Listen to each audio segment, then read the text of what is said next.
distintas causas del por qué el niño puede llegar a tener dificultad respiratoria, ¿verdad? Desde una hipertermia, hipotermia, alteración de la frecuencia cardíaca, en realidad tantas cosas, una sepsis que puede llevar al paciente a tener dificultad respiratoria, pero vamos a hablar de tres entidades donde tiene ciertas características que podemos identificar, ¿verdad? Y tratarlas. Hoy vamos a hablar sobre una de las patologías, es lo mismo que la otra diapo, que las entidades que ocasionan dificultad respiratoria requieren datos perinatales. Hoy justamente la patología que vamos a dar hoy importa muchísimo los datos perinatales, evaluación clínica, la saturación según la hora de vida, radiología que nos va a ayudar a orientarnos y laboratorio también que nos va a ayudar a descartar otras causas, ¿verdad?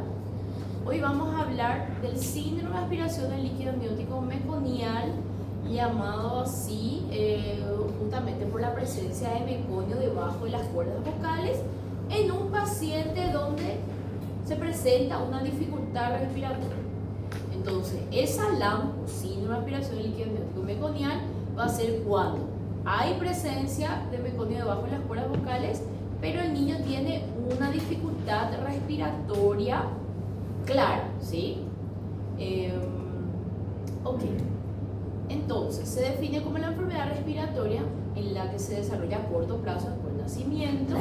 El paciente puede nacer, puede presentar su llanto espontáneo, llanto vigoroso, puede empezar a respirar aparentemente bien, pero con el transcurrir de las horas el niño va presentando una dificultad respiratoria marcada, ¿verdad? No tarda mucho, eso es casi inmediato. El paciente nace, llora, empieza a respirar. Si no es de forma inmediata, es con el transcurrir de los minutos de vida ya el paciente empieza a tener esa dificultad respiratoria. Se evidencia también radiográficamente, vamos a ver como la característica de la radiografía de un SALAM, ¿sí? Donde uno ve una pequeña neumonitis por aspiración. Voy a mostrar la característica. Y bueno, y un antecedente que es lo principal, ¿verdad? El paciente tiene que tener líquido amniótico meconial. El líquido debió estar teñido de meconio. Si es que el líquido está claro, entonces de hecho voy a descartar un SALAM, ¿verdad? Esta aspiración del líquido amniótico meconial puede ser intraútero, durante el nacimiento, durante el trabajo de parto, o posterior también al nacimiento, durante las primeras bocanadas de aire que este niño presenta, ¿sí? Generalmente se presenta en el paciente de término y postérmino, ¿sí? Generalmente. Inclusive relacionamos mucho al paciente que pasa de la hora del nacimiento, que puede llegar a tener dificultad respiratoria porque aspiró su líquido amniótico meconial. Pero también se puede presentar en el paciente prematuro, ¿sí? Vamos a ir viendo en qué condiciones. Entonces, una entidad compleja que ocurre en el periodo neonatal, que puede atribuir una elevada morbimortalidad neonatal. Es muy raro la salida de meconio, ¿sí? del tracto gastrointestinal del niño. Es muy raro su paso al líquido amniótico antes de las 34 semanas. Muy raro. Sin embargo, puede ser ya identificado en el tracto gastrointestinal de la semana 10 a 16. Entonces, desde esta semana, los niños que puede estar ya presente el meconio dentro del intestino, puede llegar a liberar esfínter y teñir el líquido amniótico de meconio, ¿sí?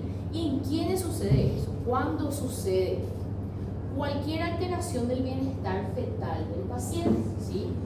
También llamado sufrimiento fetal, que ya saben que no se dice sufrimiento fetal, se dice alteración del bienestar fetal, pero a modo que entiendan.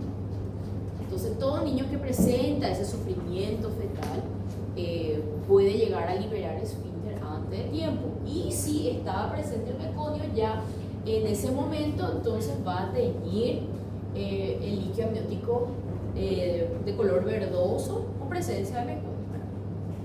Si hablamos un poquitito de la frecuencia de este síndrome, bueno, entre 10 y 15% de todos los partos puede llegar a tener el líquido amniótico puede estar teñido de meconio, ¿sí? Y solo el 10% de estos otra vez van a desarrollar el síndrome, va a desarrollar el niño una dificultad respiratoria a causa de ese líquido amniótico a nivel pulmonar, ¿sí? De estos otra vez, 5 al 20%, un aproximado del 12% van a necesitar algún tipo de ventilación mecánica y va a estar relacionado a la mortalidad también. O sea que dentro de todo llega a ser frecuente cuando esto se presenta, ¿verdad? Cuando el síndrome se presenta. Hay algunos factores que hay que tener en cuenta, por eso es muy importante tener esta historia clínica perinatal, ¿verdad? Los controles de la madre, si la madre tuvo alguna patología que le pudo haber causado una alteración del bienestar fetal. ¿Qué es lo que es la alteración del bienestar fetal? En realidad es cuando hay una disminución del flujo sanguíneo placento-fetal. O sea que no hay una buena circulación al niño, ¿sí? Por ende hay una disminución de nutrientes, de flujo sanguíneo en sí, y el niño tiene algunas consecuencias de eso, ¿verdad? Si de repente el flujo sanguíneo es disminuido desde el nacimiento, desde la concepción, el niño va a ir creciendo más pequeñito de lo normal, de lo esperado para la edad. Eso se conoce como retardo del crecimiento intrauterino o RCI. ¿Sí? El niño nace todo chiquitito, cabeza chiquitita, es chico en talla, es chico en peso también. Todo pequeñito es el niño, ¿sí? Bueno, también se puede manifestar en la siguiente forma: taquicardia o bradicardia fetal, de repente una hipomotilidad del niño también, el niño que se empezó a mover, que se estaba moviendo, que la mamá ya le sentía, de repente empieza a moverse menos, ¿verdad? Entonces de esa forma se va a manifestar, ¿verdad? Y todo es por culpa de la disminución del flujo sanguíneo. Bueno, el embarazo prolongado también puede estar relacionado con esta alteración del bienestar fetal. Por eso se trata de que no sobrepase estas 42 semanas de gestación. Y cualquier madre con estas patologías, preeclampsia, hipertensión arterial anterior, eso hace con que haya una disminución justamente del flujo sanguíneo. La diabetes mellitus materna, o sea, se dan cuenta que la diabetes está en todas las patologías, todos los factores de riesgo, todas las enfermedades que hasta ahora hablamos, y va a continuar más adelante. Tabaquismo materno también, enfermedad cardiovascular de la mamá o alguna enfermedad crónica respiratoria de la mamá también hace con que disminuya la oxigenación a ese niño, ¿sí? Y por ende causa este sufrimiento fetal. Acá, por ejemplo, vemos en esta ilustración, ¿verdad?, la diferencia entre un paso sanguíneo placento-fetal habitual y el niño que tiene una disminución, ¿verdad? Puede ser por alteraciones del cordón umbilical también, o desprendimiento de la placenta. Y se traduce así, ¿verdad? Acá, por ejemplo, son dos pacientes de la misma semana de gestación, pero este niño está con retraso del crecimiento intrauterino o RCI, es todo chiquitito. Si bien este paciente parece un macrosómico, ¿verdad?, pero se nota bien la diferencia de tamaño entre uno y otro. Entonces sería el RCIU, o retraso del crecimiento intrauterino. Y esos niños tienen esa liberación de esfínter antes de lo esperado, ¿verdad? Y por ende tiñen el líquido amniótico de meconio. Y los niños presentan un movimiento respiratorio dentro de la panza, dentro intraútero aún, ¿verdad? Y cada vez más cuando el paciente se va acercando a su nacimiento, ese movimiento respiratorio es cada vez más frecuente. Por eso es más frecuente el salam instalado en los pacientes de término o postérmino, ¿verdad? Por justamente que ellos ya presentan ese movimiento respiratorio y va entrando ese líquido amniótico meconial dentro del pulmón de los niños. Se fueron ya a sus prácticas en el hospital, si es que se fueron y le llegaron a hacer un examen físico al neonato, etc. Y si pudieron ver el meconio como es algo así pegajoso. Aparte de ser verde en el grupo, es como si fuera un pegamento. ¿Vieron ya? No tuvieron la oportunidad. Imagínense esa característica de ese líquido que ya está también así espeso, pegajoso, que entre dentro de los alveolos pulmonares. Eso va a evitar la entrada de aire o va a atrapar el aire ahí, va a evitar la salida también, y por ende el intercambio gaseoso también no se produce, ¿sí? Bueno, y la presentación clínica: el niño que no está teñido de meconio no voy a pensar nunca en un salam, voy a pensar en taquinea, en enfermedad renalina en los prematuros, en cardiopatía, en cualquier cosa, ¿verdad? Pero menos en un salam. El niño tiene que estar teñido de meconio para que yo haga esa sospecha diagnóstica. Bueno, y el esfuerzo respiratorio, ¿verdad? Inclusive puede presentarse con una depresión cardiorrespiratoria grave, ¿sí? Y ahí vemos el niño que está teñido de sangre y meconio. Puede presentarse cianosis central y periférica, o sea, el hablar de este niño va a estar alterado, no va a ir mejorando con los minutos, ¿verdad? Puede presentarse también una distensión torácica porque hay atrapamiento aéreo, hay un aumento del diámetro antero-posterior, uno ve como si fuera un tórax en tonel, ¿verdad? Pero del neonatito. Vamos a estar ajustando también rales húmedos, estertores húmedos, subcrepitantes, también crepitantes, vamos a estar escuchando eso. Y bueno, y algunos niños pueden llegar a tener un grado de asfixia bastante importante que pueden llegar a desarrollar inclusive una enfermedad hipóxico-isquémica. ¿Sí? La enfermedad hipóxico-isquémica es la considerada una de las patologías a causa del mal manejo del paciente al nacimiento, causando así una asfixia y lesión irreversible a nivel cerebral. ¿Sí? En los pacientes secuelares neurológicos. Entonces puede ocurrir eso, ¿verdad? Y un montón de cosas, convulsiones también, etc. Bueno, y para que yo pueda también identificar al paciente con su dificultad respiratoria, ¿se acuerdan que en la clase pasada hablamos de la COR, ¿verdad? Que es una tablita que nos va a medir si es que está con una dificultad respiratoria leve, moderada o grave, ¿verdad? Esto utilizamos bastante frecuente, más en los pacientes prematuros y de término. O sea, es bastante fidedigno, bastante confiable. Y les quiero mostrar también acá la escala de Silverman. La escala de Silverman también sirve para estadificar la gravedad de dificultad respiratoria. Solo que la diferencia entre uno y otro es que la escala de Silverman no me sirve en los neonatos prematuros.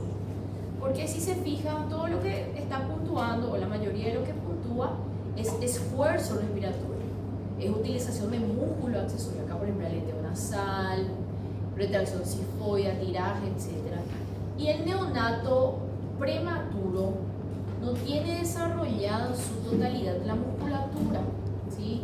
Entonces, por más dificultad respiratoria que algunos neonatos tienen, ellos muchas veces no se marca tanto,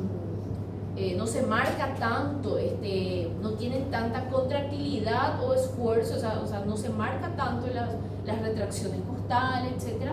Entonces no llega a ser fidedigno, no me sirve para los prematuros, ¿sí? Entonces los prematuros utilizamos siempre la COR y la escala de Silverman no podemos usar tanto en término postero, ¿sí? Me va a servir bastante bien.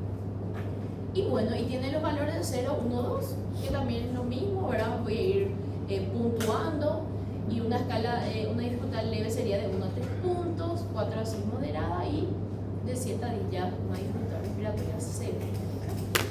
Y es justamente para que yo vaya haciendo el manejo inmediato del paciente y poder tener un diagnóstico también. Sospecha de signo de respiración diagnóstico meconial con dificultad respiratoria moderada.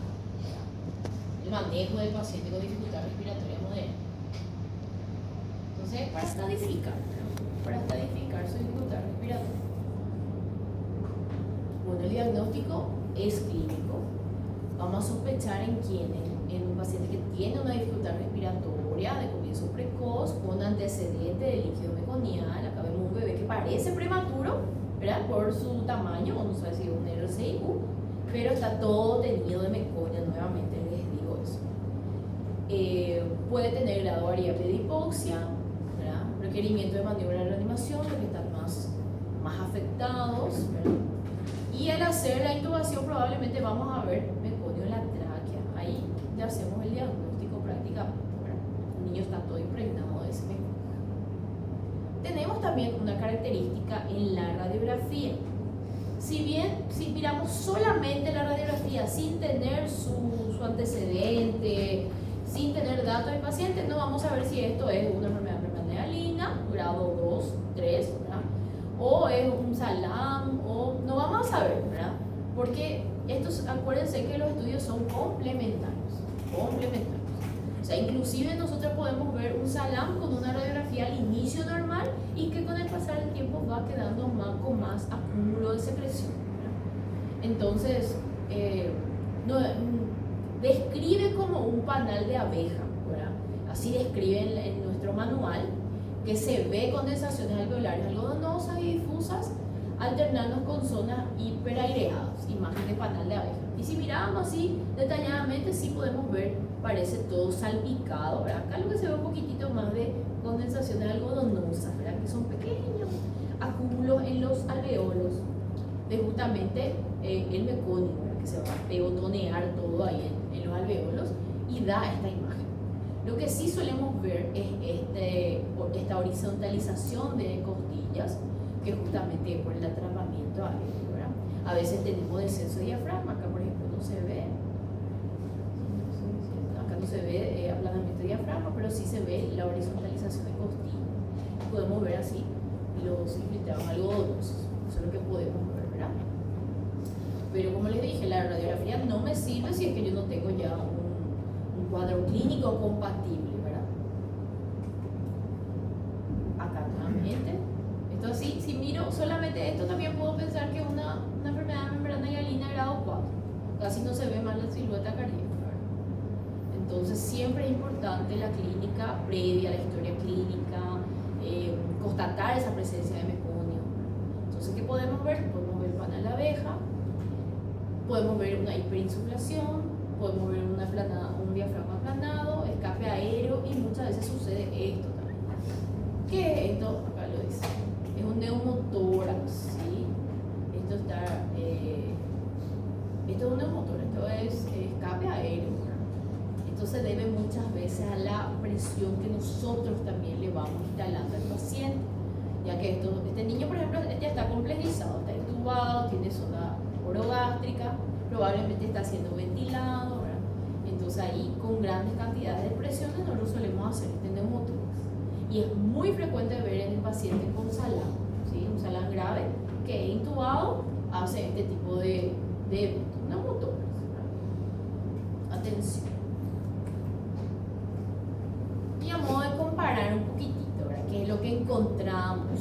En la enfermedad de membrana hialina dijimos que había un patrón de vidrio esmerilado, que es por una ausencia de oxigenación. Entonces se colapsan los alveolos y tiene esa imagen de vidrio esmerilado, que se acuerdan que tenía también sus estadios, no todos son iguales, según el estadio, según la progresión de ese colapso, va quedando como más blanquecino todo el volumen. La taquina transitoria, lo que veíamos es un infiltrado intersticial, que podría haber cisuritis, ¿verdad? Si es que tiene bastante acúmulo de líquido, pero también se puede ver como una radiografía normal. Y luego está el salam, ¿verdad? El salam que es parcheado. Casi podemos ver chiquitito la diferencia entre los tres, pero como les dije, ¿verdad? Solita la radiografía yo no puedo hacer tampoco un diagnóstico solamente con la radiografía, tengo que tener previamente la historia clínica del paciente, del nacimiento, cómo se presentó, etc. Pero es una forma orientativa de ir pensando en ciertas patologías, ¿verdad? Con la radiografía. Bueno, ¿qué más le vamos a pedir al paciente con salam o con sospecha de salam? Un ecocardio, justamente para descartar cualquier tipo de malformación a nivel cardíaco, enfermedades cardíacas, cardiopatías congénitas que le pueden dar al paciente una dificultad respiratoria, sería para hacer el diagnóstico diferencial, ¿verdad?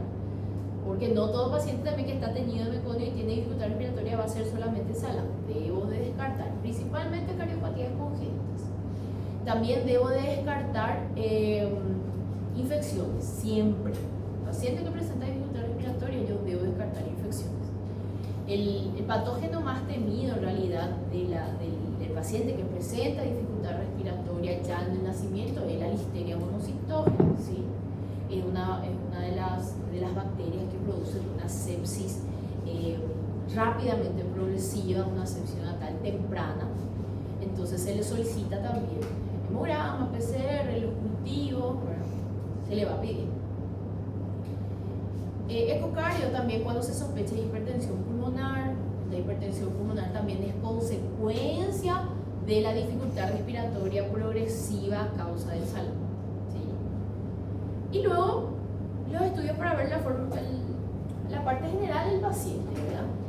La gasometría, si tiene una acidosis metabólica hay que corregir, glicemia también, hay que tratar siempre de tenerle normo glicémico al paciente, etc. Y el tratamiento, ¿verdad? El tratamiento, si bien yo no tengo un medicamento exclusivo para el síndrome de aspiración del líquido amniótico meconial, sino que voy a tratar de forma general al paciente. El paciente, por ejemplo, que nace teñido de meconio y nace vigoroso, llora, presenta esa vitalidad al inicio, no va a requerir ningún tipo de maniobras. Entonces yo le puedo colocar sobre el vientre de la mamá, hacer el secado vigoroso, de repente si veo una obstrucción de vía aérea superior, aspirar suavemente, como si fuera una recepción normal, ¿sí? Ya que el niño nace vigoroso, por más que tenga el líquido amniótico teñido de meconio, no se hace ninguna maniobra, ¿sí? Se hace el clampeo oportuno del cordón, que habíamos dicho que para el prematuro era 30 segundos, para el paciente término 1 minuto, ¿verdad? Aproximado. O sea, no hay ninguna intervención, no hay. No es que se la aspira antes de que respire ni nada por el estilo. Se hace una recepción normal, común y corriente.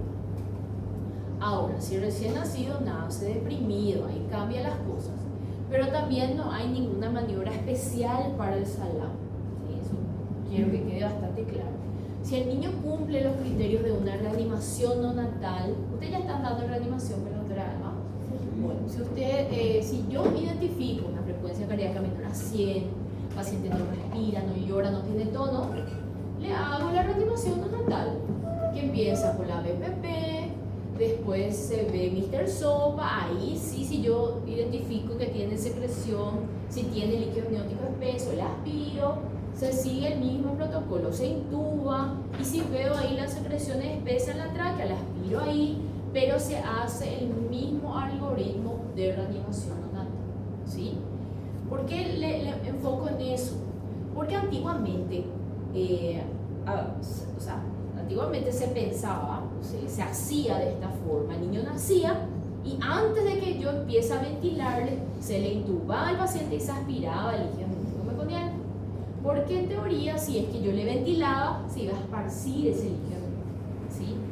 El paciente que va a desarrollar SALAM, ni por más que yo le intube el aspire, va a desarrollar SALAM, ¿sí?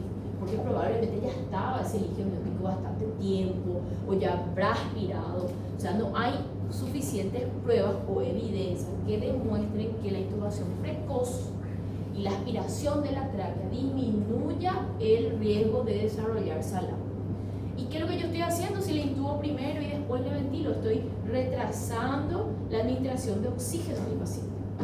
Y hay más peligro que haga una hipoxia o que pare mi paciente si es que yo no le reanimo de una... O sea, que obite, hay más riesgo de óbito si es que yo no hago los pasos de reanimación a nuestro paciente.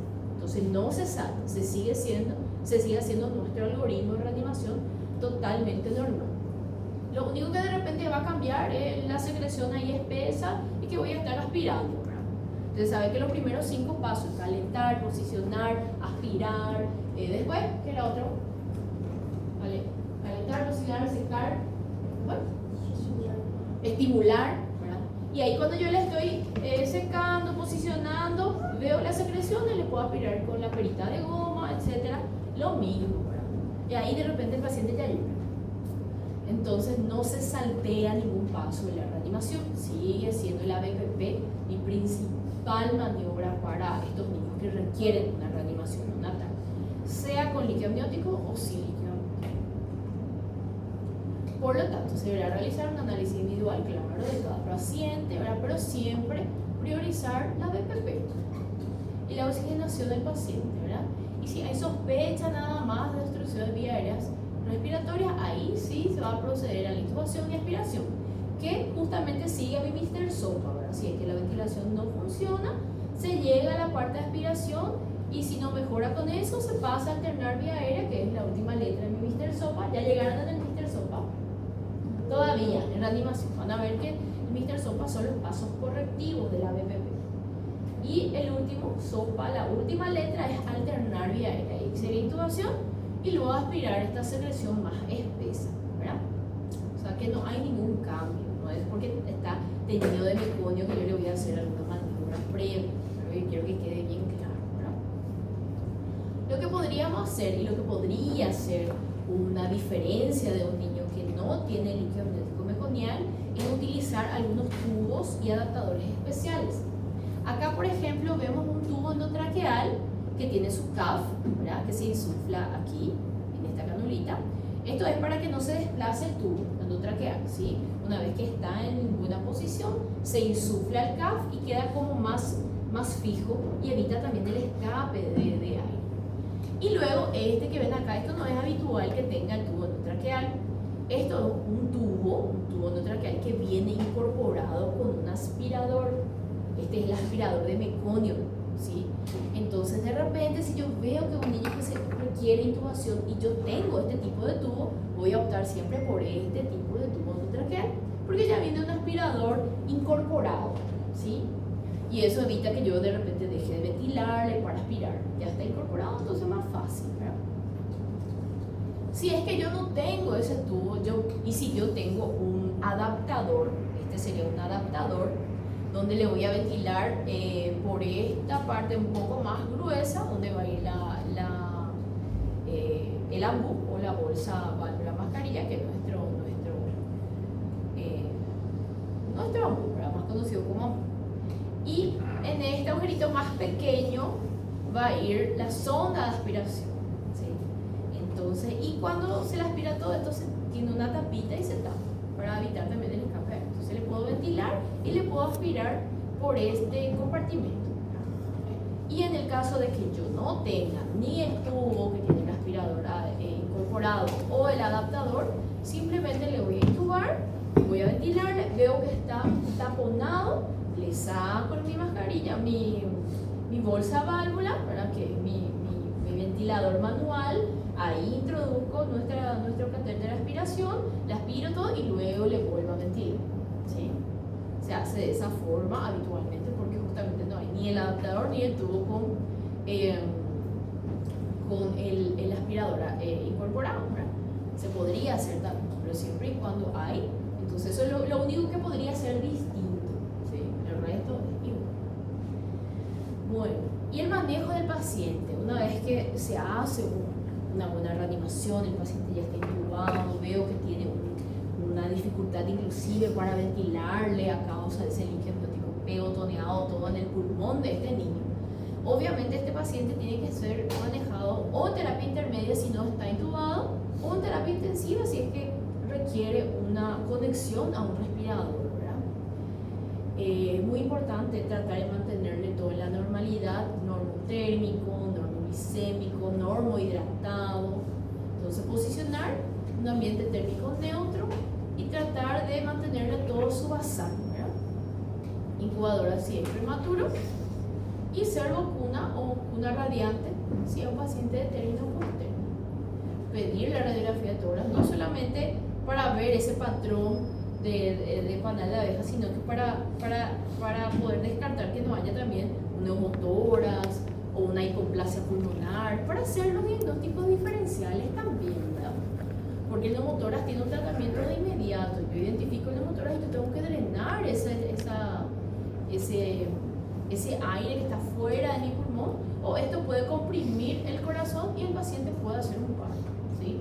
Entonces es algo urgente, tengo que hacerle radiografía de tórax para descartar eso.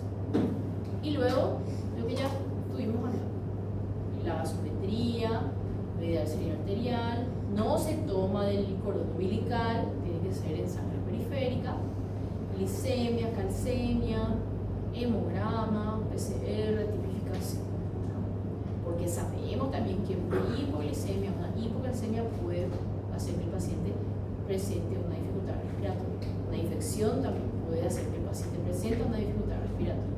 Entonces tengo que hacer mi descarte, tengo que asegurar que el paciente no está con una infección o no está con una alteración hidroelectrolítica y tengo que ir corrigiendo si así lo detecto, ¿verdad? Tratar de estabilizarle al paciente. Nosotros utilizamos utilizamos, si vamos a hacer una vía periférica es el catéter número 24, el más pequeño. Ahora, si nosotros vamos a hacer una onfaloclisis, que es lo que se prefiere, que es una vía venosa central, pero a través del cordón umbilical. Puede ser en la vena umbilical, que es más fácil, y puede ser en la arteria umbilical también. Podemos hacerle también un catéter venoso central o un catéter periférico centralizado. Para drenar, bueno, si nosotros tenemos un paciente de urgencia, ¿verdad? El paciente presenta o por la clínica o la radiografía, nosotros hacemos el segundo espacio intercostal en la línea medio clavicular, hacemos con el catéter de mariposa. No sé si conocen el catéter de mariposa, que es una aguja bastante pequeñita pero gruesa, ¿sí? Y que solamente no es como el catéter venoso, que tiene un mandril y tiene un catéter plano, es todo metálico. Y se le introducimos ahí y se drena al vacío. Tenemos que tener un lugar donde está el vacío. Solemos hacer si es de forma así urgente, solemos hacer con un tubo, con un frasco que está el vacío con líquido, que es suero exterior, y eso va drenando. Eso es de forma así urgente. Segundo espacio intercostal. Y luego, si vemos que este de motora se puede reproducir, quienes, por ejemplo, que está conectado al respirador, es casi seguro que se va a reproducir por la cantidad de presión que le estamos mandando. Entonces ahí le colocamos un tubo de drenaje pleural en el quinto espacio intercostal. Pero así de forma inmediata en el segundo espacio intercostal. ¿Sí? Y hacemos bastante frecuente el movimiento, es muy frecuente. Y usamos el catéter de mariposa. Fíjense un poco cuando van a la urgencia o pidan para mirar un poquitito. Un catéter de mariposa en realidad se llama porque tiene como alitas de mariposa donde agarramos e introducimos, ¿verdad? Por eso se llama catéter de mariposa. Y uno bien chiquitito, bien cortito. Bueno, y si sospechamos una infección asociada, ¿cómo vamos a sospechar? Por el antecedente materno de infección, leucocitosis materna, infección urinaria en el tercer trimestre, fiebre materna, fiebre intraparto mismo, un líquido amniótico caliente, fétido, ¿verdad? Entonces podemos hacerle un tratamiento así empírico, ¿sí? Empírico y de forma inmediata también. Nace el paciente y tiene esos criterios o que me hacen sospechar altamente de una infección, yo le puedo hacer el tratamiento empírico con ampicilina más gentamicina. Esta combinación es la misma que utilizamos en la sospecha de sección neonatal temprana, ¿sí? Y justamente cubre todos los gérmenes del canal del parto. Entonces por eso utilizamos esta combinación, ¿sí? Y claro, después que retornen los cultivos, ahí ya se va a hacer un tratamiento dirigido. Pero siempre es de forma empírica si es que sospecho una infección. No hay que dudar en colocar el antibiótico de forma temprana, porque esto le puede salvar la vida al niño. Si yo espero hasta tener el hemograma, espero hasta tener los cultivos, el paciente ya puede haber evitado, ¿verdad? Porque la infección le lleva rápidamente al paciente. Y claro, ahora el monitoreo continuo de los signos vitales, que es súper importante. La frecuencia cardíaca respiratoria va a depender de la edad gestacional del paciente. La saturación, yo trato de mantener una saturación entre 90-92 hasta un máximo de 97.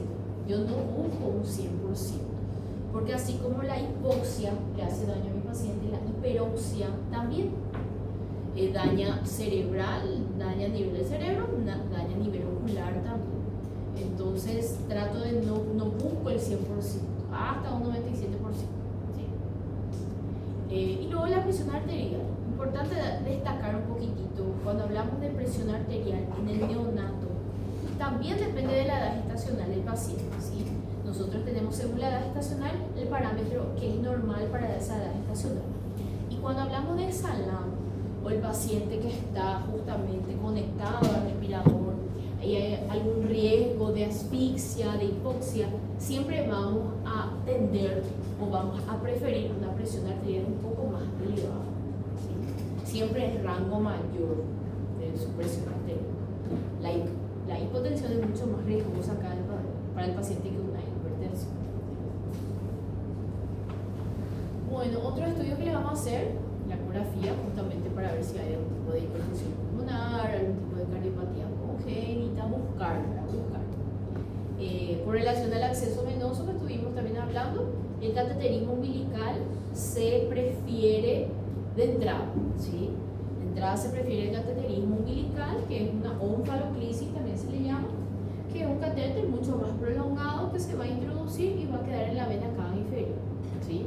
Entonces es un catéter que es central, ¿verdad? Central solo a través del ombligo del niño, ¿verdad?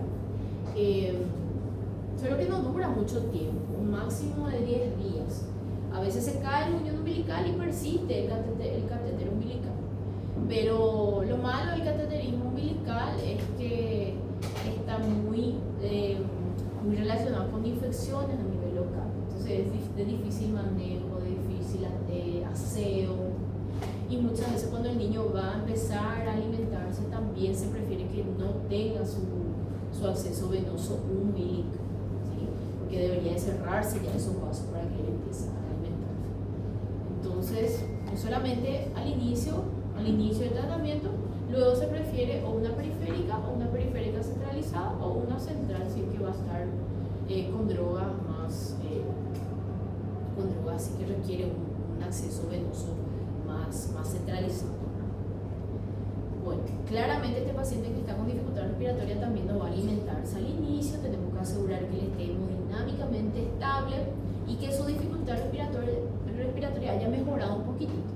Entonces le vamos a colocar una sonda orogástrica abierta y dejarla al declive, justamente para que pueda salir cualquier contenido gástrico, evitar el reflujo y la broncoaspiración del paciente, y también para disminuir la presión intraabdominal, ¿sí?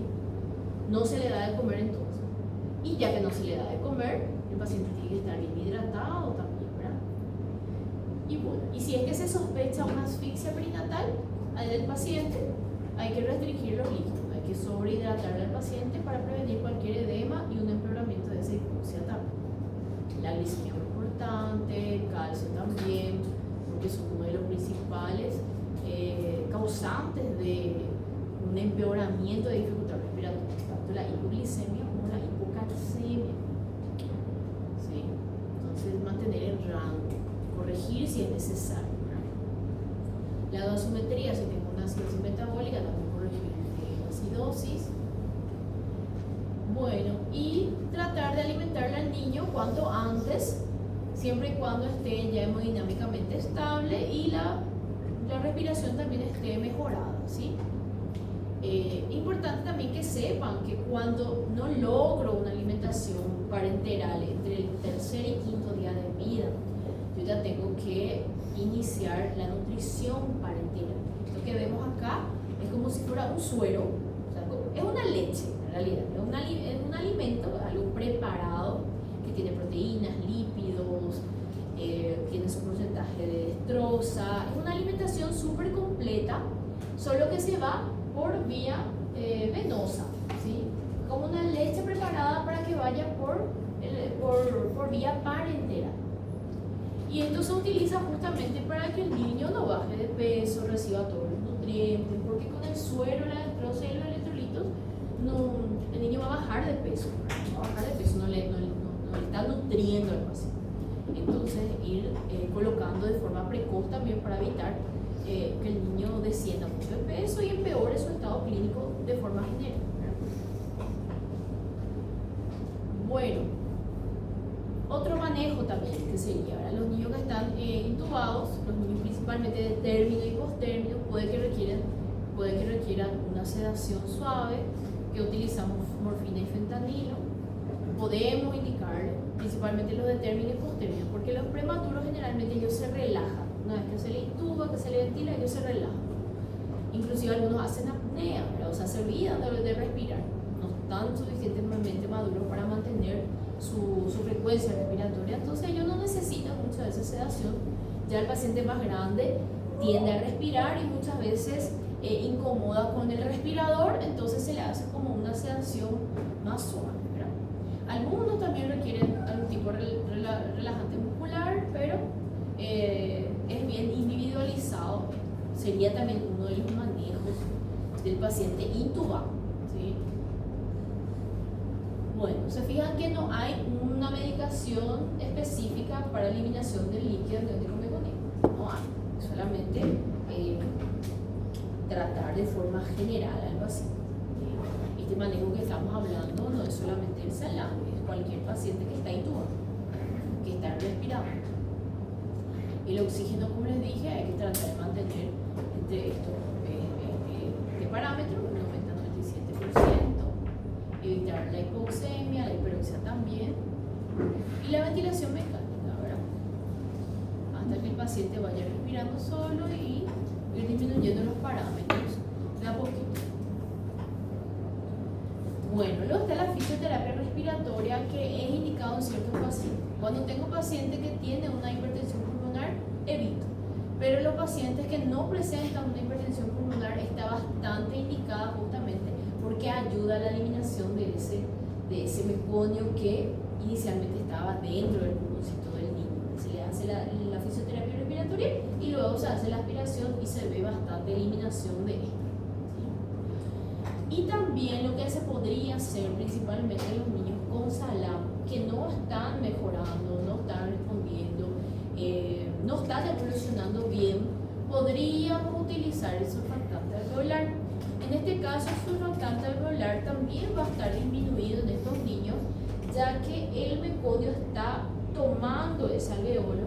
Entonces aparte de que hay una disminución del flujo sanguíneo y intercambio de gases, entonces no se va a producir surfactante alveolar. Y el que estaba ahí se ve opacado por ese contenido de meconio. Entonces lo que hace este surfactante exógeno es lubricar un poquitito y por ende ayudar a ese líquido amniótico meconial que vaya saliendo, ¿verdad? Es decir, es como si fuera un lubricante, ¿verdad? Y va supliendo esa necesidad de ese surfactante que nos está pudiendo producir también, ¿verdad? Entonces podría ser útil. Esto es lo único así de repente de medicación para el salam, los niños que no están mejorando, ¿sí? Que no están mejorando. No se hace de rutina, ¿sí? Solamente los que tienen una evolución más torpe. ¿Cuánto tiempo, bro? Y una vez se hace y uno va evaluando, si mejora se le puede volver a hacer. ¿O cuánto tiempo mejora? No, ¿y cuánto tiempo para ele não está melhorando? Ah, bueno, y vos vas a ver, ¿verdad? Vamos a ver de repente un niño que ingresó hoy a terapia intensiva, tiene parámetros ventilatorios re altos, ¿verdad? Transcurrir las horas, 12 horas, 24 horas, vos tenés que ir bajando ya el parámetro.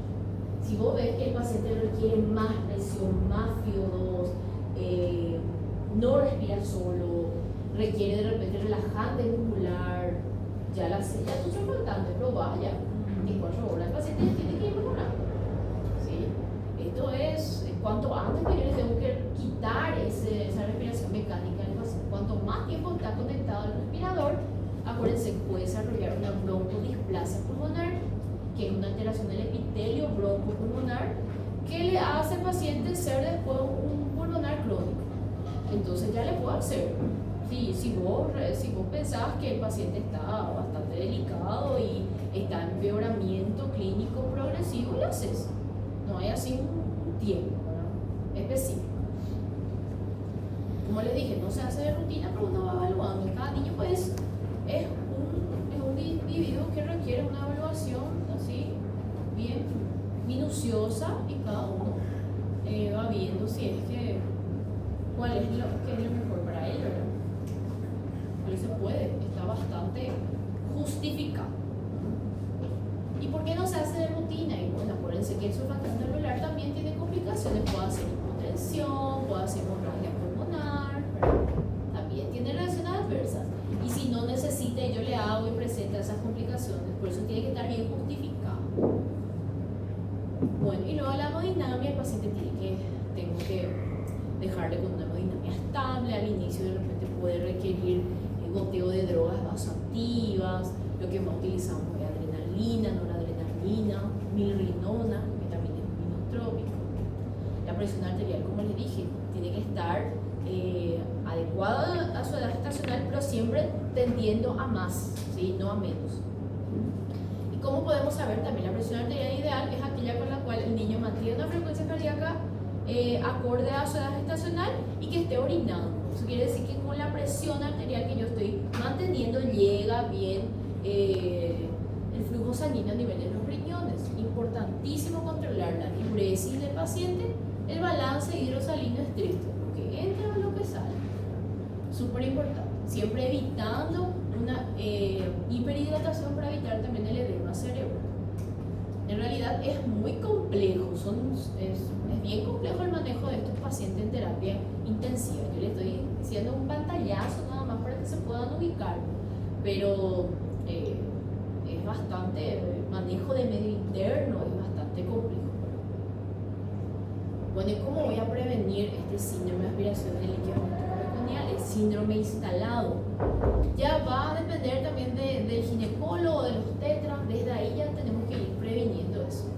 Con un buen control prenatal. Identificar al niño que está con una alteración del bienestar fetal, el niño que no está creciendo, la altura uterina de la mamá, las ecografías, la frecuencia cardíaca del niño, ¿verdad? Identificar cualquier tipo de infección que le puede desencadenar también algún tipo de liberación de esfínter a este paciente. Entonces, súper importante, cualquier alteración fetal, diagnóstico precoz de las alteraciones fetales, ya me va a llamar la atención y la mamá de alto riesgo tiene que estar internada justamente para ir monitorizando más de cerca. No dejar de repente que pase el tiempo y que desarrolle todas estas consecuencias, ¿verdad? Entonces, un control prenatal es la prevención de este paciente. Buen control prenatal. Y las complicaciones del SALAP en sí, ¿verdad? Sería un hemotora, un neumotora, ¿verdad? La telectasia por ende, hemorragias pulmonares también, complicaciones de la asfixia, que es a causa también de un mal manejo de forma inmediata. Eso ya vendría a ser con nosotros, ¿verdad? Hay que evitar esto, hay que hacer una buena reanimación neonatal cuando lo requiera, ¿verdad? Tratar de no dejarle mucho tiempo sin esa oxigenación a nivel cerebral y evitar esto, la encefalopatía hipóxico-isquémica, porque esta encefalopatía hipóxico-isquémica es la que le va a generar daños irreversibles al paciente, con un grado de retraso del desarrollo neurológico que no podemos detectar a esta edad, ¿verdad? Pero puede llegar a ser un paciente inclusive no vegetal, pero con un retardo de desarrollo neurológico importante, ¿verdad? Desde una alteración en el día a día de su rendimiento escolar hasta un paciente que no habla, que no camina, que no maneja secreciones, que está postrado en una cama. Entonces, el grado de afectación no podemos hacer un pronóstico a un paciente, ¿verdad? De forma inmediata, pero cualquier daño, cualquier retardo en realizar una buena reanimación o administrar el oxígeno puede llevar a complicación irreversible. También insuficiencia renal, por el hipoflujo a nivel renal. También se puede desarrollar una coagulopatía intravascular diseminada y la hipertensión pulmonar, que va muy de la mano con el paciente con SALAP, porque ellos tienen una presión pulmonar aumentada y también depende del manejo inmediato para que esta hipertensión no progrese. Y esta se confirma después con ecografía. El ecocardio lo que me va a decir qué tan grave es la hipertensión pulmonar de este paciente, que también se debe corregir, porque si no se corrige va en aumento y va empeorando este hipoflujo a nivel pulmonar y por ende la disminución del filtrado de ese líquido amniótico. Me conecto. Cortito, les dije lo que es cortito. Entonces, a modo de repaso, no hay una medicación exclusiva para el SALAP, ¿sí? Es manejo general, pero es súper importante que identifiquen justamente para no retrasar el manejo de este paciente, ¿no? Y evitar justamente estas consecuencias, estas secuelas que quedan. ¿Quedó claro? ¿Hay alguna duda? Qué bueno. Les voy a liberar para irse. Voy a mandar.